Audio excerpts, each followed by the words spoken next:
Hi everybody, here's my MX4700 TLB. I wanted to show you a few things about it. Let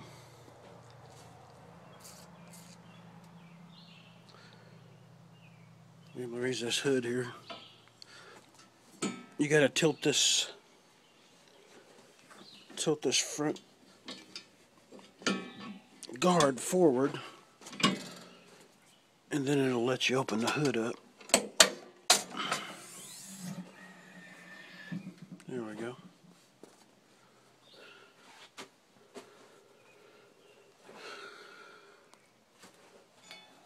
It's got a transmission cooler on it for hydrostat.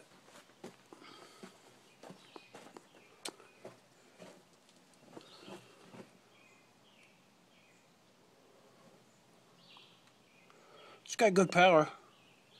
As far as I can tell, I've only got about 5 hours on it, I guess. I've got 7 hours on it. It's real stout. I've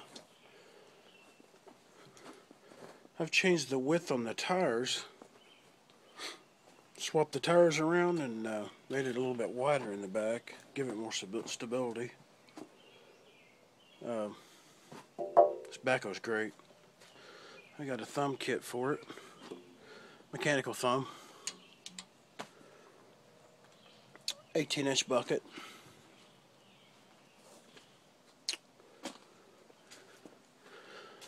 I had to do a few other things. The seat for the backhoe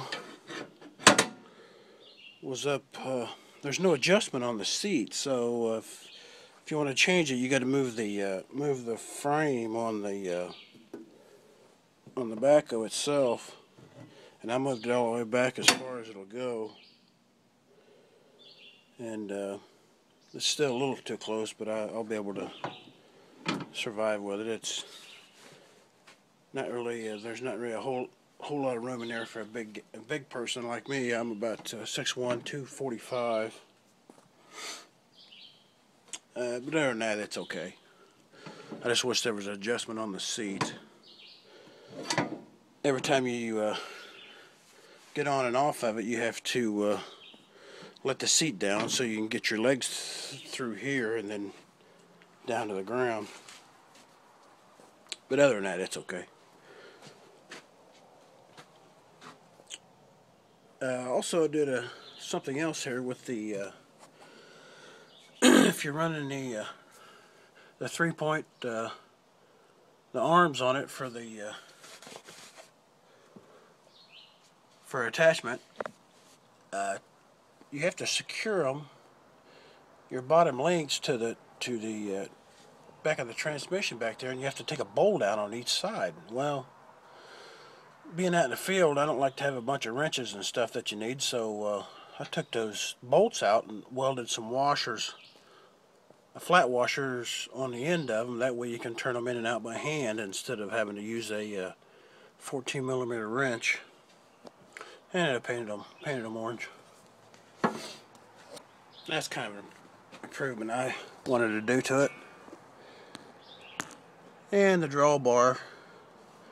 The drawbar, I had to move it farther forward so I could have my my loop on it and my 2-inch ball on there.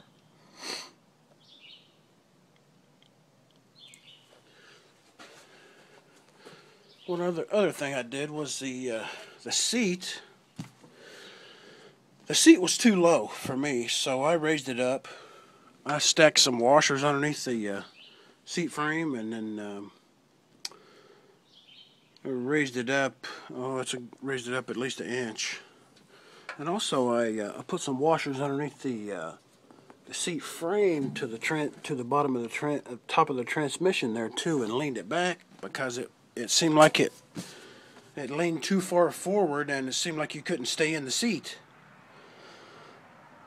So I fixed that. Now it leans back a little bit and it's higher.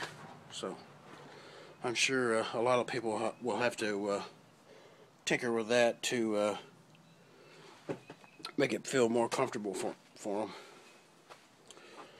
Also, I moved this decal here. This sometimes when you're driving it, you forget if you're still in 4-wheel drive or 2-wheel drive, and then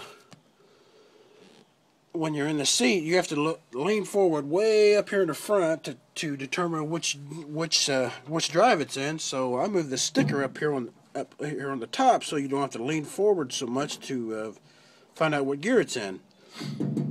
So I like that a lot better. I might move this one up here too. I don't know for the rear differential lock, but I know what that is. So you just got to hold down on that when you're with your foot to lock the rear differential, and then when you don't need it anymore, you just let up and it'll unlock.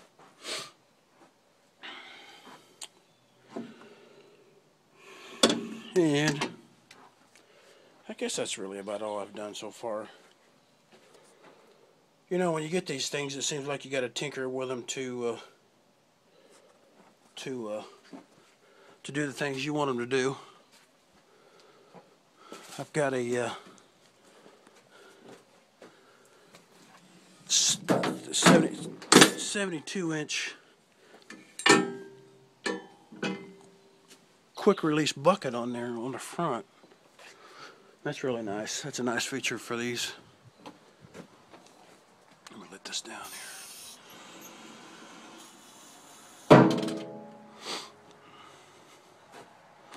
This loader's a beast.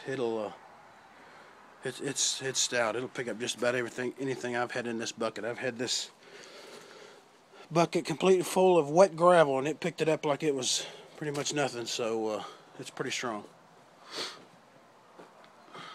It's a real stout machine.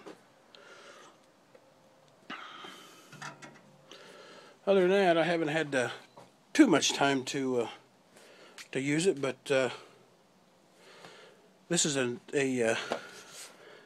upgrade for me. I had a B3200 in my other video, and I traded that one a few weeks ago for this one. So I'm doing a lot more dirt work, so I wanted something that's a little bit stouter for doing a lot of dirt work.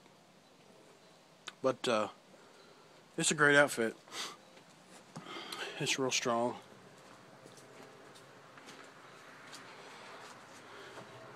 And if you're in the market for one of these, I think either the MX4700 or the 5100. The only difference is the 5100 comes with a turbo, and you get 4 more horsepower. So that's not a big difference. So if you're not doing any PTO work, you really don't need the turbo. But if you're wanting extra 4 horsepower and you do a lot of PTO work, that's where you'll need the additional horsepower. But as far as a loader backhoe situation, a regular conventional naturally aspirated engine works pretty good.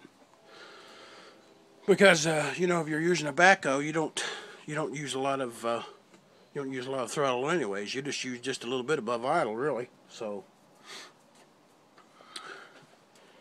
in the 4-wheel drive, it's awesome. It's front axle's heavy duty, big axle, big wide tires. Great for doing dirt work. These are R4 tires. So, but anyways, I hope you enjoyed viewing this with me, and at least you'll know if you're in the market for one, you'll know some of the ins and outs about them. All right, now, thanks for watching. Take care now.